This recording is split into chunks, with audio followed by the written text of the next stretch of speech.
Boa noite a todos, que Jesus nos ampare. Gratos estamos, Senhor, pela oportunidade bendita de buscarmos a luz do Teu Evangelho de amor e sabedoria, que tanto nos ajuda a clarear os nossos passos. Pedimos pelos que sofrem, que possam receber o amparo, a força, a coragem e a esperança. Pai nosso que estás no céu, santificado seja o teu nome, venha a nós o teu reino, seja feita a tua vontade, assim na terra como no céu. O pão nosso de cada dia dá-nos hoje. Perdoa, Pai, as nossas dívidas, assim como perdoamos aos nossos devedores. Não nos deixes, Senhor, cairmos em tentação, livra-nos do mal. Que assim seja, Pai. Do Evangelho segundo o Espiritismo por Allan Kardec, capítulo 18, muitos os chamados, poucos os escolhidos, no item 3, a porta estreita.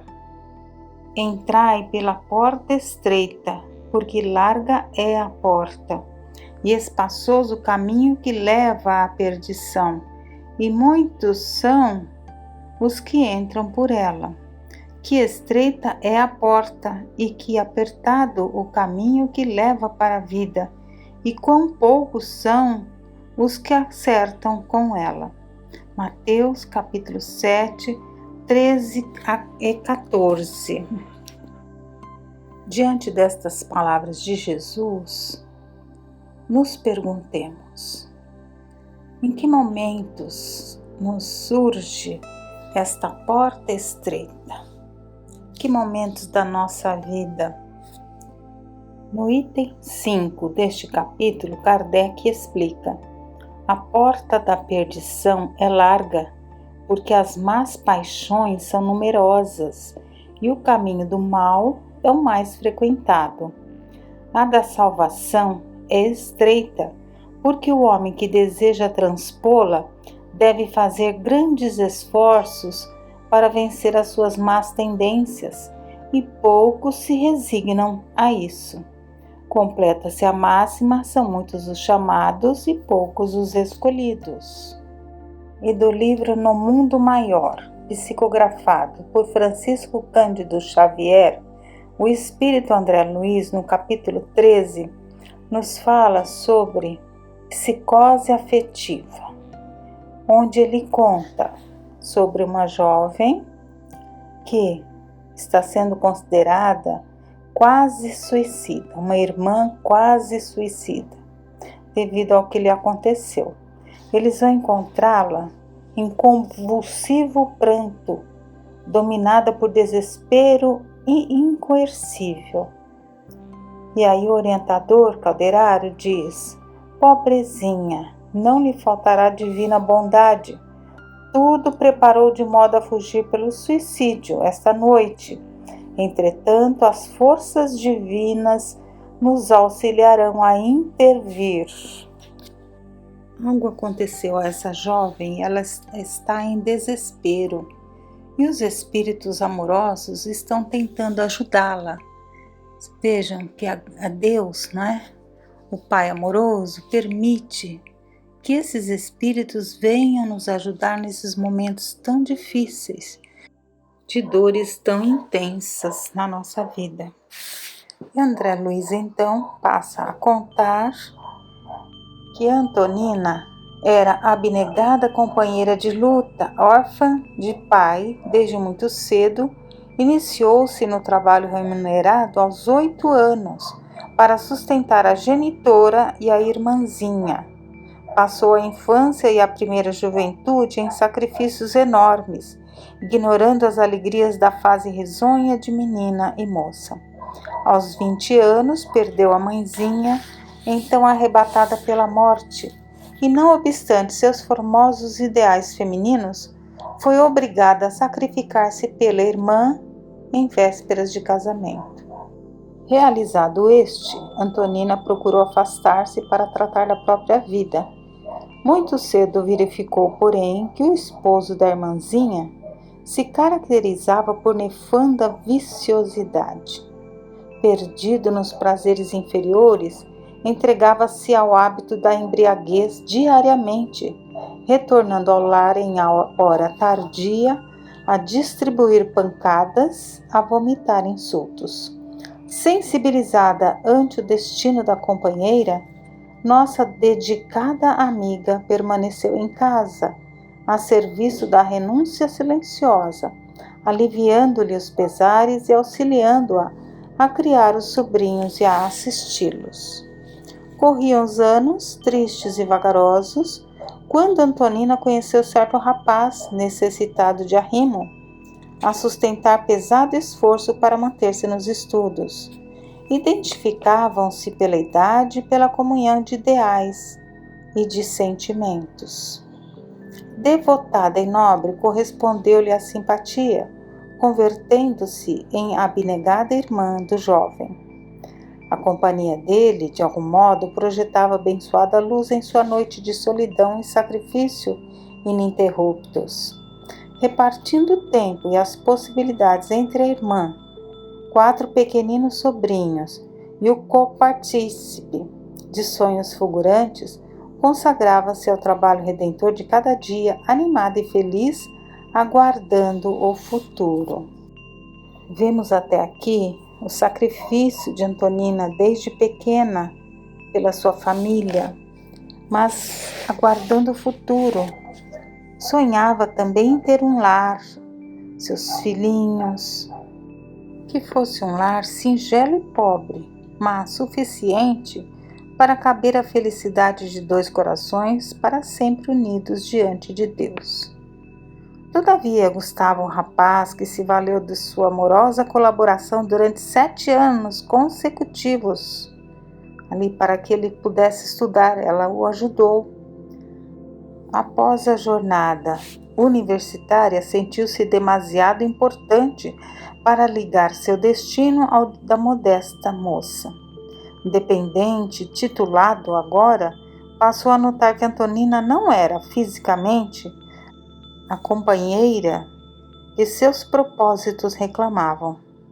Exibindo um diploma de médico e sentindo urgente necessidade de constituir um lar com um grandioso programa na vida social, desposou jovem possuidora de vultosa fortuna, menosprezando o coração leal que o ajudara nos instantes incertos. E quando Angelina o procurou, foi recebida com escarnecedora frieza. Então ele a maltratou, não é? Dizendo que necessitava de pôr em ordem os negócios materiais e por isso escolher o melhor partido. Além disso, declarou, sua posição requeria uma esposa que não procedesse de um meio de atividades humilhantes. Pretendia alguém que não fosse operária de laboratório, que não tivesse mãos calejadas nem fios prateados na cabeça. A moça tudo ouviu, debulhada em lágrimas, sem reação, e tornou a residência ontem minada pelo anseio de morrer, fosse como fosse. Sente que as esperanças se lhe esvaneceram, esfaceladas pelo golpe inopinado, que a existência se reduz em cinza e poeira, que a renúncia abre as portas da ruína e da morte. O orientador Calderaro pediu a André Luiz que a examinasse enquanto ele administrava os socorros iniciais. E André Luiz então diz, dos olhos de Antonina caíam pesadas lágrimas. No entanto, da câmara cerebral partiam raios purpúreos que invadiam o tórax e envolviam particularmente o coração.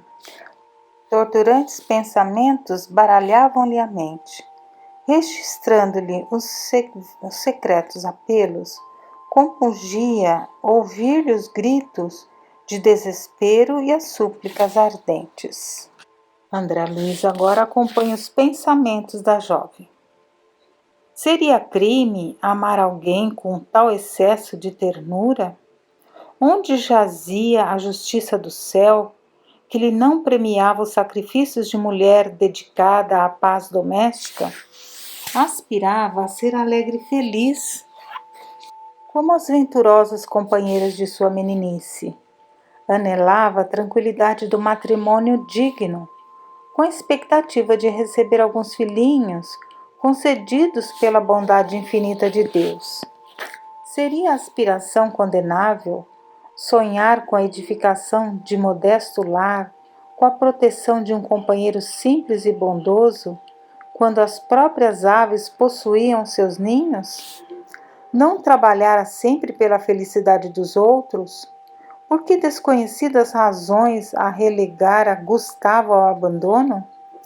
Os calos das mãos e os sinais do rosto não lhe roboravam a dedicação ao serviço honesto? Teria valido a pena sofrer tantos anos perseguindo uma realização que se lhe afigurava agora impossível? Não, não pretendia demorar-se no mundo onde o vício triunfava tão facilmente, espezinhando a virtude. Não obstante a fé que lhe alentava o coração, preferia morrer, enfrentar o desconhecido. Sentia-se desajustada, sem rumo, quase louca. Não seria mais razoável buscar as trevas do sepulcro de que apodrecer num catre de hospício? Estirada no leito, a infeliz mergulhava o rosto nas mãos, soluçando sozinha, inspirando-nos piedade. Calderaro comunicou que lhe imporia o sono mais profundo logo depois da meia-noite, e chegado o instante, começou a ministrar aplicações fluídicas ao longo do sistema nervoso simpático. Antonina experimentou influência anestesiante. Tentou levantar-se, gritar, mas não conseguiu. A intervenção era demasiado vigorosa para que a enferma pudesse reagir. O orientador prosseguiu atento, envolvendo-a mansamente em fluidos calmantes. Dentro em pouco, cedendo à irresistível dominação, a moça recostou-se vencida nos travesseiros, no estado a que o magnetizador comum chamaria hipnose profunda. Então os espíritos intervindo para ajudá-la. Calderaro deixou-a repousar por meia hora e nesse instante chegaram duas entidades aureoladas de intensa luz que abraçaram o instrutor e ele a apresentou cordialmente. Mariana fora a dedicada genitora de Antonina e Márcio, iluminado espírito ligado a ela desde séculos remotos. E aí a simpática senhora inclinou sobre a filha e chamou-a docemente como fazia na terra. Antonina ergueu-se do seu organismo peripirístico, encantada e feliz. Mamãe, mamãe! Gritou, desabafando-se a refugiar-se entre os braços maternais. Mariana recolheu-a carinhosa, estringiu-a de encontro ao peito, pronunciando palavras enternecedoras. Mãezinha, ajude-me, não quero mais viver na terra. Não me deixe voltar ao corpo pesado. O destino escorraça-me, sou infeliz, tudo me é adverso. Arrebate-me daqui para sempre. A nobre matrona contemplou-a, triste, quando Márcio se aproximou, fazendo-se visto pela estimada enferma. A moça abriu desmesuradamente os olhos e ajoelhou-se instintivamente, amparada pela mãe. Parecia esforçar-se por trazer à lembrança alguém que ficara em pretérito longínquo. Observava-se-lhe a extrema dificuldade para recordar com precisão. Contemplava o emissário banhado em pranto diferente. Não vertia as lágrimas lutuosas de momentos antes. Tocava-se agora de sublime conforto, de júbilo místico, que lhe nascia inexplicavelmente das profundezas do coração. E Márcio então falou com ternura. Antonina, por que esse desânimo quando a luta redentora apenas começa? Ouvidaste acaso que não somos órfãos? Acima de todos os obstáculos paira a infinita bondade. Recusas a porta estreita que nos proporcionará o venturoso acesso ao reencontro? Tonina tentava recordar-se de paisagens perdidas no tempo, e o mensageiro advertiu fraternal: não forces a situação, acalma-te. Não nos bastará o presente cheio de abençoado serviço e renovadora luz? Um dia reconquistarás o patrimônio da memória total. Por ora, contenta-te com as dádivas limitadas. Aproveita os minutos na recomposição do destino. Vale-te das horas para reconduzir tuas aspirações a esferas superiores. Que motivos te sugerem esse crime, que é o provocar a morte? Que razões te conduzem os passos na direção do precipício tenebroso? Tua mãe e eu sentimos de longe o perigo e aqui estamos para ajudar-te. Fez longa pausa, fixando-a amorosamente e continuou: ó minha abençoada amiga, como abriste assim o coração aos monstros do desespero? Dize-me, não te mantenhas silenciosa. Não sou teu juiz, sou teu amigo da eternidade. Não terei o consolo de ouvir-te? A enferma desejava falar, entretanto, os suaves raios de luz emitidos por Márcio cercavam-na toda, sufocando-lhe a garganta no êxtase daqueles instantes inesquecíveis. E ele pede: fala. E ela diz: estou exausta. Ele continua: contudo, jamais foste esquecida. Recebeste 1000 recursos diversos da providência, indispensáveis ao valioso serviço de redenção. O corpo terreno, as bênçãos do sol, as oportunidades de trabalho, as maravilhas da natureza, os laços afetivos e as próprias dores da experiência humana não serão inestimáveis dons do divino suprimento? Ignoras, querida, a felicidade do sacrifício? Renegas a possibilidade de amar? Então, sentindo-se forte ante aquela demonstração de carinho, falou com franqueza fraternal: tenho sonhado com a posse de um lar. Desejo viver para um homem que, a seu turno, me auxilie a levar a existência. Idealizo receber de Deus alguns filhinhos que eu possa acariciar. Será pecado, celeste mensageiro, anelar tais coisas? Será delinquente a mulher que busca santificar os princípios naturais da vida? Depois de morejar anos a fio pela felicidade dos que me são caros, noto que o destino escarnece de minhas esperanças. Será virtude viver entre pessoas alegres e felizes quando nosso coração queda morto?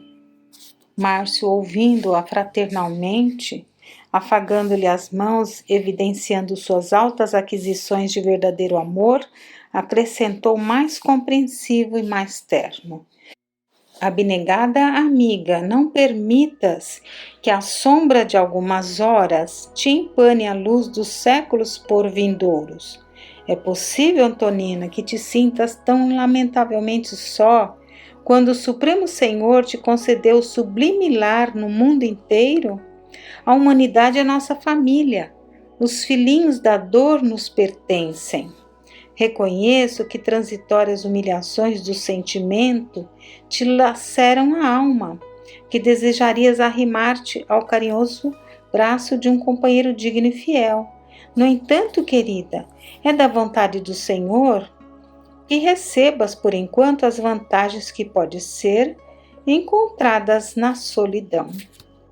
Mais à frente, Márcio diz: por que razão esperar os rebentos da carne para exemplificar o verdadeiro amor? Jesus não os teve, no entanto, todos nos sentimos tutelados de sua infinita abnegação. Prometes, Antonina, modificar as disposições mentais doravante? A mulher digna e generosa, excelsa e cristã, ouvida o mal e ama sempre. E comovidos, vimos a interlocutora ajoelhar-se de novo e exclamar solenemente: comprometo-me a modificar minha atitude em nome de Deus.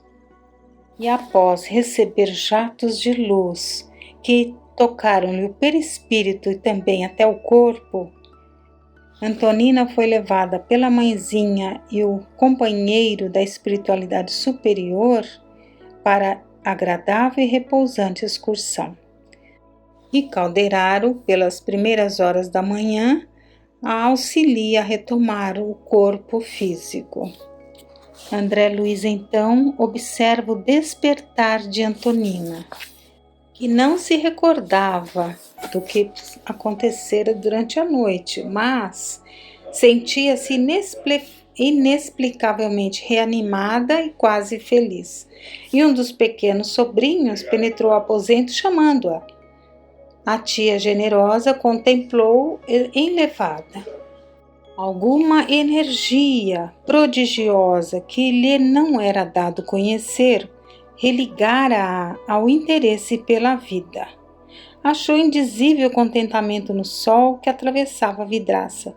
Bendizia o quarto humilde onde lutava por atender aos desígnios de Deus. E sorria-se de haver na véspera pensado em fugir, sem razão, ao aprendizado do mundo. Não fora aquinhoada pela providência com maravilhoso número de bênçãos? Contemplou a encantadora criança pobremente vestida a solicitar-lhe a companhia para descerem a um pequeno jardim, onde flores novas desabrochavam. Que importa insignificante malogro do coração diante dos trabalhos sublimes que poderia executar na sua posição de mulher sadia e jovem? Os filhinhos da irmã não lhe pertenciam igualmente? Não seria mais nobre viver para ser útil, esperando sempre da inesgotável misericórdia? E ao chamado do sobrinho de 5 anos para ver a roseira que dava novas rosas, e o sobrinho a chama: titia Antonina, vamos ver a roseira nova. E observando-lhe a restauração das forças, vimos-la, sinceramente rejubilados, levantar-se e responder sorrindo: espera, já vou, meu filho.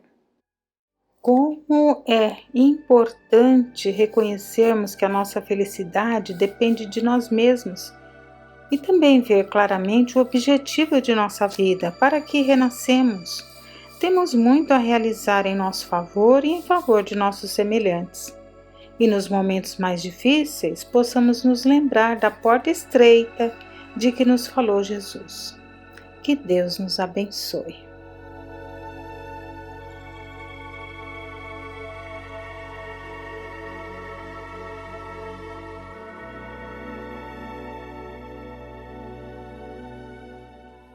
Boa noite a todos. Vamos dar continuidade à conferência realizada por Divaldo Franco sobre a vida de Maria de Magdala, que consta do livro Sexo e Consciência. Por ser muito longa, estamos trazendo em partes. Esta de hoje é a 4ª parte. Como vimos em casa de Simão, um fariseu muito rico, Maria lava os pés de Jesus com bálsamo e com lágrimas, e enxuga com seus cabelos. E Jesus lhe diz: vai, mulher, por muito amares, os teus pecados são perdoados, vai em paz. E continuando, a mulher ergueu-se, deu um grito de alegria incontida e saiu com a felicidade emoldurada no rosto. As pessoas recuaram para deixá-la passar, e ela se retirou do recinto com os cabelos ao vento e a alma em festa. A notícia correu pela cidade, todos diziam que Maria estava agora apaixonada pelo carpinteiro Galileu. A lição que Jesus apresenta nesta passagem é comovedora. É claro que Maria não ficou isenta das consequências do seu erro, Entretanto, o amor de que era portadora e que doava a outras criaturas poderia perfeitamente lenir as chagas imensas dos seus equívocos morais. A convertida de Magdala havia se desfeito de tudo. Tinha o dia e a noite, as estradas e o céu como suas metas. Desde então, em toda parte, ela seguia os passos do Nazareno pelas cidades e aldeias, auxiliando Jesus no socorro ao sofrimento humano, ao lado de outras mulheres que também ficavam a regular distância. Ajudava na preparação dos alimentos, limpava as feridas dos leprosos, dialogava com as crianças perturbadoras, atendia os loucos, os obsidiados, as meretrizes, que vinham procurar Jesus como se fossem abelhas sedentas de néctar para produzirem o mel. E Maria a todos atendia com ternura. No entanto, ela cultivava um pavor peculiar em relação aos leprosos.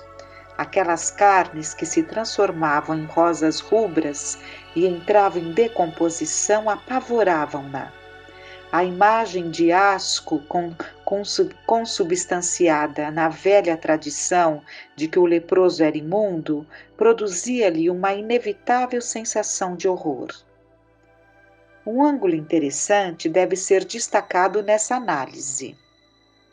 Maria de Magdala quase não conviveu com Jesus, porque as mulheres não tinham acesso amplo e restrito aos homens, mesmo que fossem seus próprios maridos, pois na cultura da época o gênero feminino ocupava posição subalterna. A mulher era obrigada a andar alguns passos atrás do homem, em sinal de submissão e de respeito à sua privacidade. Em determinado dia, Jesus viajou a Jerusalém.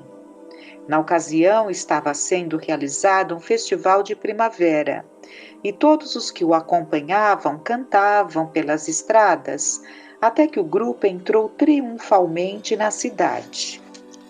Junto a Maria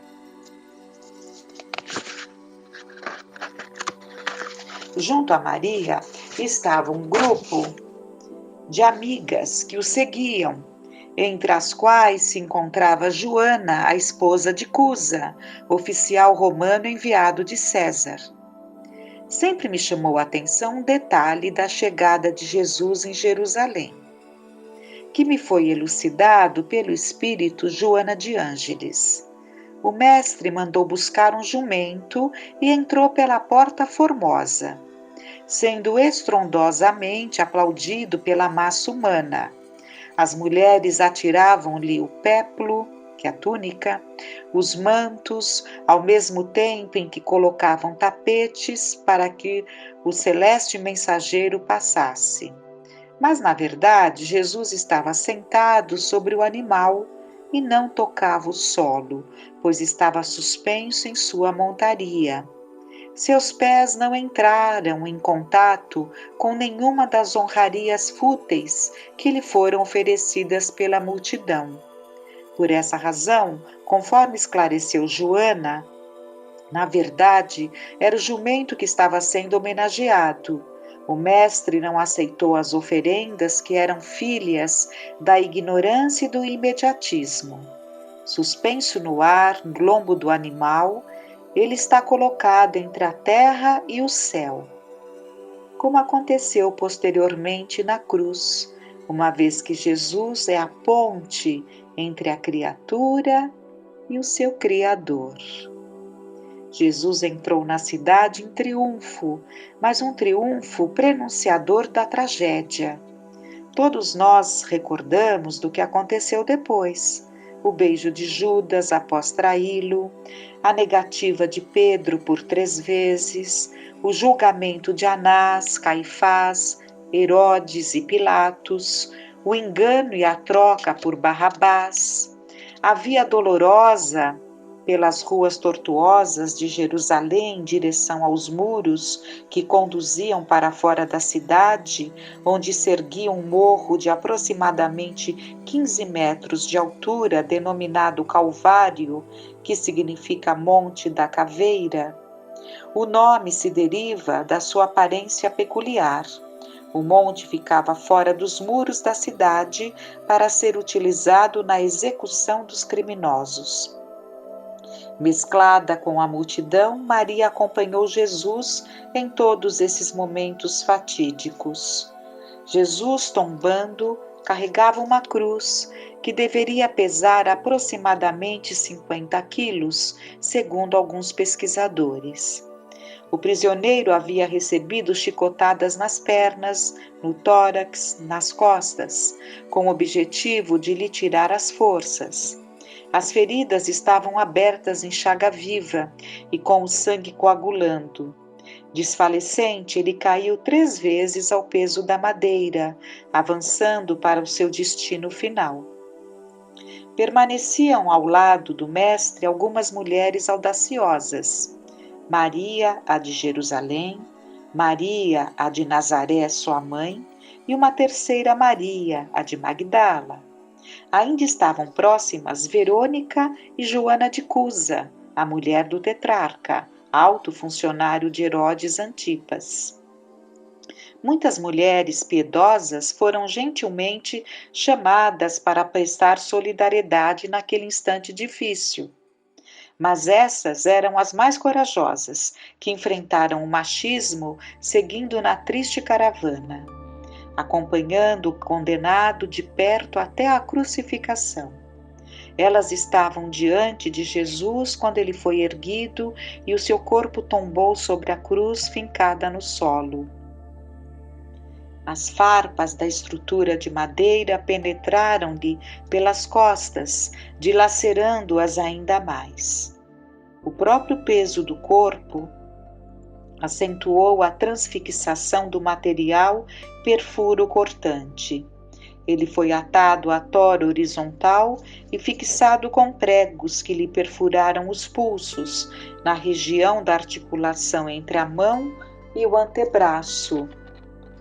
Pois se a sua permanência na cruz estivesse a cargo de pregos que atravessassem as mãos, certamente o peso do corpo rasgaria as suas palmas e ele cairia.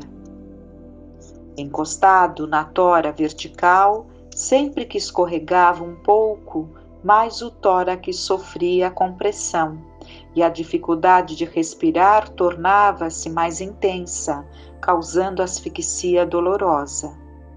Os pés estavam presos, um sobre o outro, por meio de um prego, e apoiados em um pequeno suporte fixado na tora vertical. Ele procurava usar os pés para subir o corpo e facilitar a respiração. Todas essas observações estão de acordo com os estudos mais modernos a respeito dos aspectos históricos da vida de Jesus. As mulheres permaneciam chorando enquanto a multidão entrava em êxtase com as cenas de horror proporcionadas pelos soldados que prosseguiam golpeando Jesus em curtos intervalos de tempo. Assim se comporta a massa humana até hoje, enlouquecida pelas demonstrações públicas de violência. Esse comportamento de insanidade coletiva reproduz-se atualmente nos espetáculos de lutas, nas disputas de boxe, nos jogos de futebol e em outros eventos de selvageria em que o ego se exalta, a inferioridade agride e mata, debatendo-se nos estertores da agonia e dos instintos primários. Maria de Magdala viu-o ser supliciado. Testemunhou quando ele foi coroado com uma erva daninha retirada das muralhas da cidade onde eram atirados os objetos. Aliás, onde eram atirados os dejetos. A erva era extremamente espinhosa e foi cravada em sua cabeça, causando-lhe a contaminação pelo tétano. Ela também viu-o vestir a túnica vermelha que lhe fora colocada como um ato de zombaria, significando a sua condição de rei dos judeus, juntamente com um pedaço sujo de cana-de-açúcar que lhe forçaram a segurar a semelhança de um cetro, como forma de representar o poder temporal do mundo. O mestre não esboçou reação nenhuma. Ele parecia acima de todas as misérias humanas, revelando um olhar ensemismado, nenhum gemido, nenhuma queixa. Por diversas vezes a convertida de Magdala segurou a mão dele para transmitir-lhe apoio naquele instante de dor. E por diversas vezes a convertida de Magdala segurou a mãe dele para transmitir-lhe apoio naquele instante de dor. E ambas choravam copiosamente. Ali se encontrava também João, o jovem discípulo que o mestre tanto amava. Todos os outros fugiram amedrontados. Onde estavam aqueles que eram beneficiários do seu amor? Foram tantos, e agora ele estava só. Em determinado momento, quando as dores tornaram-se insuportáveis, Maria, sua mãe, gritou diante de todos: meu filho, que te fizeram os homens? E ele, agônico e arquejante, olhou-a com ternura e rompeu os estreitos vínculos consanguíneos para nos ensinar uma lição inesquecível.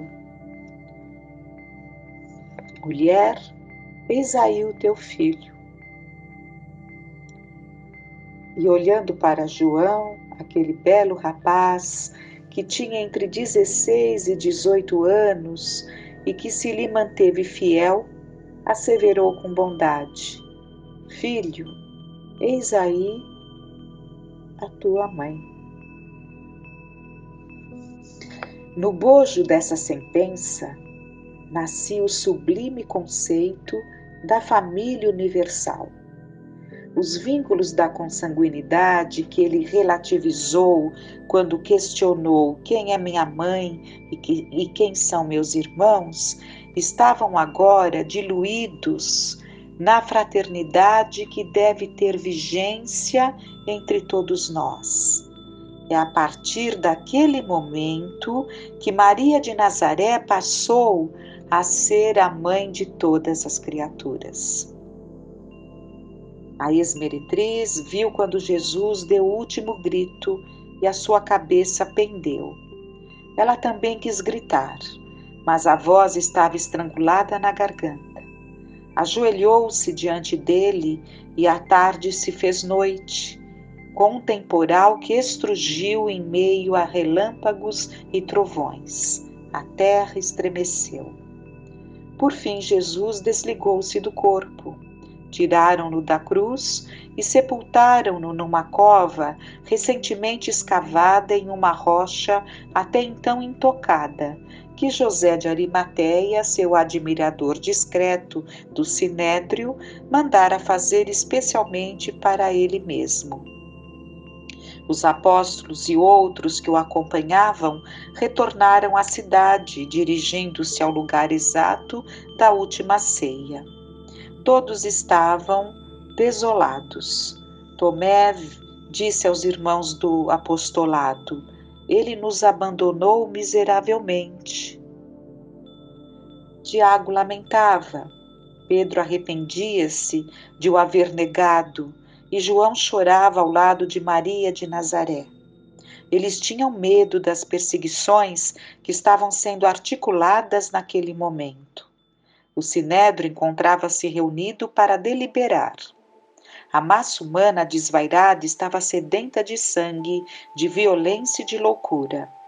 Pilatos, que odiava o povo, que também o odiava, desejava libertar-se do tormento adquirido quando lavou as mãos para eximir-se da responsabilidade pelo destino do inocente.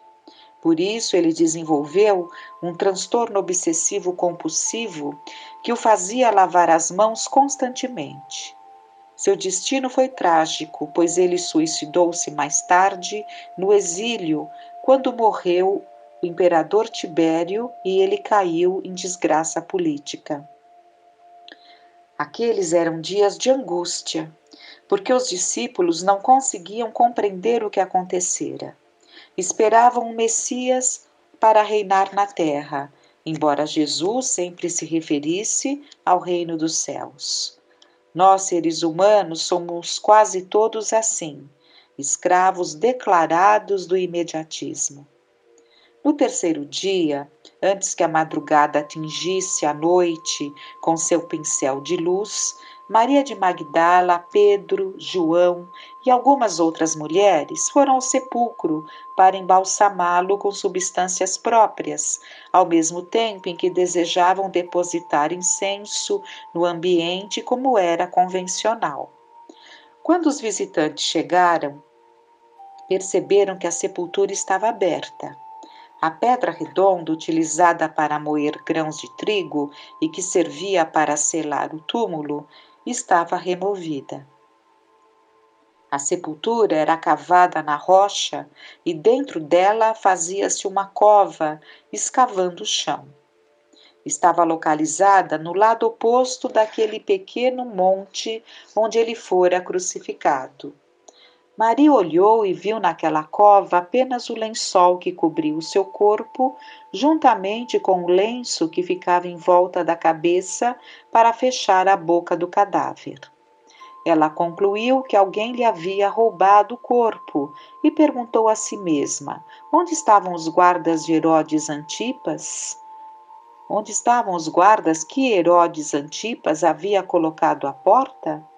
Ao colocar soldados diante do sepulcro, a intenção do governante era que o corpo não fosse violado nem furtado pelos discípulos, já que os romanos temiam que o desaparecimento do seu corpo confirmasse a sua promessa de ressurreição, pois isso o transformaria em uma figura mítica, ainda mais perigosa para o império. Mas ninguém havia visto nenhum movimento que denunciasse a retirada oculta dos despojos. Pedro e João interrogaram-se e não encontraram resposta plausível. Em seguida, desceram até a cidade ao lado das mulheres que os acompanhavam. E a doce Flor de Magdala ficou desesperada, saindo a procurá-lo nas proximidades do túmulo. A análise desse episódio é muito complexa. O nobre codificador Allan Kardec, em sua extraordinária obra Gênese, faz uma abordagem clara a respeito do corpo material de Jesus, mas em relação ao desaparecimento deste, o codificador não chegou, penso, a uma conclusão precisa. Oportunamente, estando em Uberaba e ouvindo o venerando médium Chico Xavier abordar a questão, anotei o seu esclarecimento de que ocorreu uma espécie de implosão com características muito singulares que provocou a completa desintegração das moléculas que lhe constituíam o corpo. Amanhecia. Aquele lugar estava repleto de rosas silvestres vermelhas e miúdas. Maria viu alguém de costas e supôs que se tratasse do jardineiro de José de Arimateia. Jardineiro, ajude-me, eu desejo saber para onde levar o corpo do meu senhor. Quando o homem se voltou e olhou-a, Maria o reconheceu e gritou: Rabone! Era a mesma expressão que ela utilizara no primeiro encontro com ele. Jesus lhe parecia tão real quanto naqueles dias no mar da Galileia, tão belo como o esplendor do amanhecer. No contraste com o sol da manhã, ele estava aureolado de peregrina luz, e ela correu feliz para abraçá-lo. Não me toques, Maria, pediu-lhe o mestre, pois eu ainda não subi ao meu Pai. Essa resposta tem suscitado muitas reflexões. Em uma tradição católica muito antiga, a oração do Credo afirma que Jesus desceu ao inferno ao terceiro dia. Como na visão espírita não existe o inferno das mitologias convencionais, supomos que Jesus desceu a regiões espirituais de profundo sofrimento para aliviar a dor de Judas Iscariotes, o discípulo equivocado que, ao cometer suicídio, desejou reabilitar-se pela traição praticada, cometendo assim um erro muito mais grave. Judas havia sido vítima de uma trama arquitetada por entidades perversas e obsessoras, que dele fizeram um instrumento para ceifar a vida do Nazareno. E o mestre socorreu o amigo que se desviou do rumo e se encontrava naquele abismo, retornando depois para apresentar-se à jovem de Magdala nas proximidades do local do seu sepultamento. Devido a esse fato, Jesus não poderia permitir que Maria se aproximasse, pois ele estava impregnado com a energia das regiões inferiores. Como ele ainda não havia liberado aquelas vibrações deletérias, se Maria o tocasse, receberia uma descarga que lhe provocaria grave choque perispiritual. Jesus conseguia suportar a densidade vibratória das regiões infernais, isto é, das regiões onde são cultivados o crime, a perversidade, a crueldade. Maria, no entanto, não poderia resistir. Essa explicação me foi oferecida pelo médium Chico Xavier. Não me toques, Maria, afirmou Jesus, mas vai e dize aos meus discípulos que eu voltei. Dize a todos que estou vivo. Ao término da frase, Jesus se diluiu diante dos olhos de Maria, inebriados de ternura. A mulher convertida saiu correndo, feliz, desceu aquele terreno inclinado e entrou em Jerusalém cantando. Rapidamente dirigiu-se ao cenáculo, o lugar da última ceia. Os apóstolos ainda estavam apavorados, surpresos ante a notícia sobre o desaparecimento do cadáver. Quando Maria se adentra no recinto, empurrando a porta e gritando em alto e bom som: ele voltou. E nos sentindo envolvidos nesse clima de emoção e enternecimento, vamos pedir a Deus para que também nós saibamos amar, saibamos tolerar, saibamos perdoar. Que todos que vibram conosco, encarnados e desencarnados, sintamos as bênçãos que vêm do alto. Tenhamos uma noite de paz.